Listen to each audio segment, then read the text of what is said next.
You don't lose money in the market the moment you click buy. You lose it days, sometimes weeks before that. When the chart starts looking like a rocket you already missed. When the internet stops debating and starts agreeing, and suddenly everyone is already rich except you. By the time your order fills, the decision has already played out. Right now, more people are investing than at any time in history.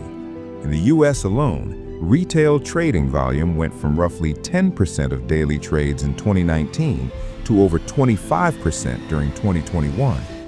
Millions opened accounts in a single year, and almost all of them believe the same story. Investing is about picking the right thing. Tech, crypto, AI, EVs, the next big company. But markets don't run on ideas, they run on timing. And timing is the one thing individual investors systematically get wrong. Let's walk through what actually happens. A company grows quietly for years. Revenue rises, margins improve, insiders buy.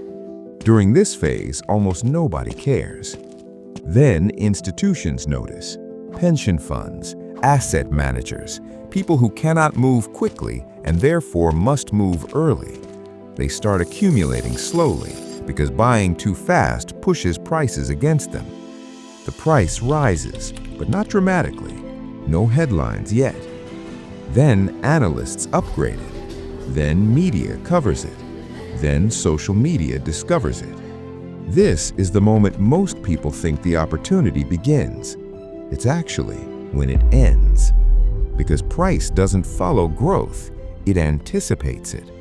By the time the story sounds obvious, the expectation is already priced in. You're not buying growth, you're buying the hope that growth exceeds expectations that were already optimistic. That is a very expensive bet. Markets don't transfer money from bad investors to good investors. They transfer money from late investors to early investors. And retail investors, by behavior, arrive late. There's a measurable pattern. Fund inflows peak near market tops. Outflows peak near bottoms.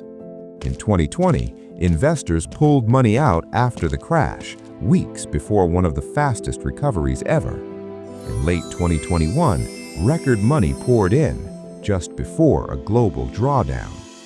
Not because people are irrational, because they react to information that only exists after prices move.